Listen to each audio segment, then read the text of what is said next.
देरसिन मुवाया जाबाय गोजोन बे गोजोनखौ जों सिफायदों मानो सिफायदों दहाय फुङावनो आंनाव मेडिकेल एन्ट्रेन्सआव पास जानाय सासे अनजालि बिनानावा बलदिनि बिमाखौ लानानै आंनि न'आव थांदों सारा एडमिशन लानो आंखौ सहाय खालाम बेसे गोजोनदों बिसिनि न'खरा सान्ति नाथाय बिनि उल्थायै सोरनिबा फिसाजोआ दिनै हराव स्कुटिजों बहाबा ड्राग्स जानानै जौ फेनानै थांनानै एक्सिडेन्ट जादों आथिं बायदों आखाइ बायदों सोरबाया दुब थैदों बियो असान्ति थ' बेनिखायनो असान्ति आरो सान्ति बिनि गेजेराव गोजौ गाहाय जोबोद फाराग दङ दा समाजा बेखायनो जोंनो गोजोन लाबोनांगोन फुङाव जों शिबजों आंजों WhatsAppआव बाथ्रा सावरायदों लिडार्सफोरजों जों WhatsAppआव बाथ्रा सावरायदों आरोबाव APSCआव 14 जन पास जाबाय मेडिकेल एन्ट्रेन्सआव 33 जन पास जाबाय बेसे खुसि बिनि बेकग्राउन्डआव थांफिन गुदियाव थांफिन जाहोना मा जाहोना जाबाय दिनै बड'लेण्डआव सान्ति फैबाय बड'लेण्डआव दिनै गोजोन फैबाय हाथियार आन्दलन गैथ'ला रेल होबथानाय गैथ'ला राजा लामा होबथानाय गैथ'ला बैथिं बमा बेरदोंनो होननाय गैथ'ला पुलिस आर्मिनि डिस्टार्ब गैथ'ला दिनै बोथोरा फराय आबाद माव बेफार खालाम साख्रि माव समाज सिबि हारि दा न'खर दा गावखौ दा बियो दिनै कम्पिटिशननि सम बेनिखायनो APSCआव पास जादों मेडिकेल एन्ट्रेन्सआव पास जादों आरो बोथोरा ओरैबायदिबो जाबावबाय जायफ्रा APSC पास जादों आथोनाबो खुस होनाङाखै जायफ्रा मेडिकेल एन्ट्रेन्सआव पास जादों थाइसेबो फैसा होनाङाखै 4 ग्रेडनि साख्रि ओंखारदों एन्ट्रेन्स होदों पास जाबाय आथोनाबो खुस होनाङाखै बै समा गैला SS अफिसार जानोबा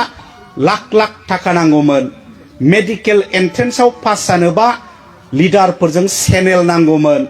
साख्रि इन्टारभिउ होनानै साख्रि मोननोब्ला लिडारफोरजों चेनेल नांगौमोन फैसाबो नांगौमोन दिनै आथोनाबो फैसा गारालाबानो रावबो पलिटिकेल लिडारनि बेकिं गैयालाबानो फरायसाफ्रा एडमिशन मोनदों फरायसाफ्रा साख्रि मोनदों आरो दिनै फरायबाय थानायनि खाबु जादों बियो बोथोर सोलायनायनि बे गोजोन फैनायनि बेनिखायनो जोंहा दा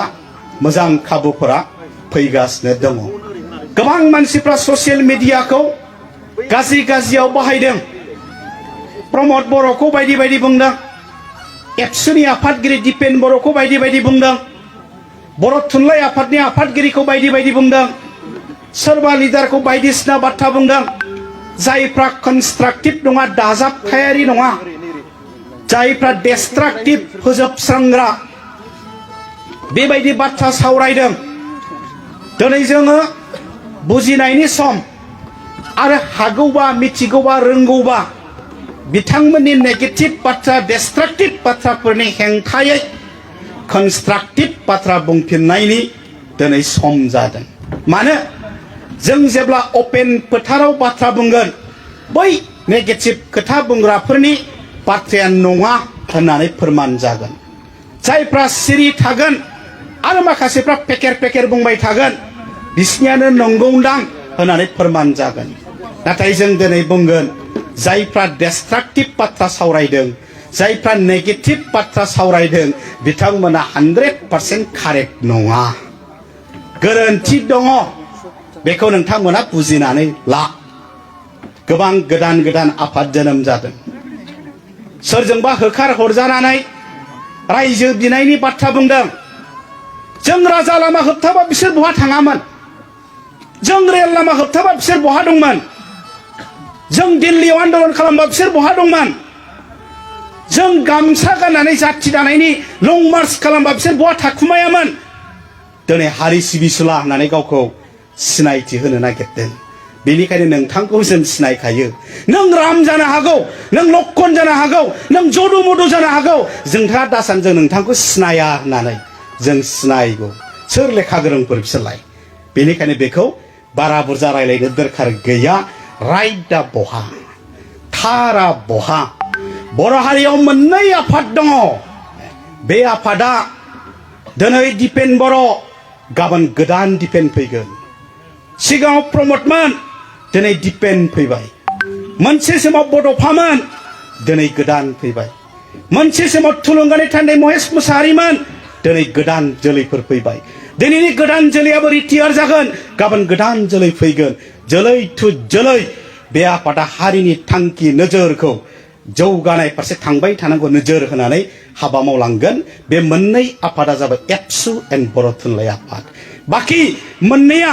समाव फैगोन गोमालांफिनगोन समाव फैगोन गोमालांफिनगोन बबे समाव मा थासारि फैगोन बै थासारियाव बिसोर गसंथानाय नङा बायदिसिना बाथ्रा बुंनानै स्रोब गोमोरलांगोन बेनिखायनो साबधान जानायनि बाथ्रा दङ ISPL नि खेला खुंदों गुबुनफोरखौ दोनथ'नानै सारा बर'फोरनि गेजेराव फुटबल गेलेनायनि जांख्रिखांनाय ISPL नि गेजेरजों दिनै फैबाय बिनि पस्टार बिसिदों नोंहा मोजां मोननाय दङना गैया फुटबल गेलेग्रा सासे जोनोम जायोबा बे प्रमदनि सम्पति जाया फुटबल गेलेग्रा सासे जोनोम जायोबा बियो जोंनि सम्पति जाया बियो बर' हारिनि सम्पति हलिचरना दिनै फुटबल गेलेदों बियो जोंनि सम्पति दिनै बिनि पस्टार बिसिदों फाइनाल खेलायाव फैनानै अल इन्डिया फुटबल एसोसिएशननि आफादगिरिया मा बुंलांखो नोंथांमोना मिथिगौ मा लाब जाखो जोंहा बेजों मा खहा जाखो जोंहा बेजों फाइनाल खेलायाव बुंलांदों अल इन्डियानि सन्तोष ट्रफि खेलाखौ सानसे क'क्राझारनि साइ फिल्डआव गेलेनाय जागोन खुंनाय जागोन ISL नि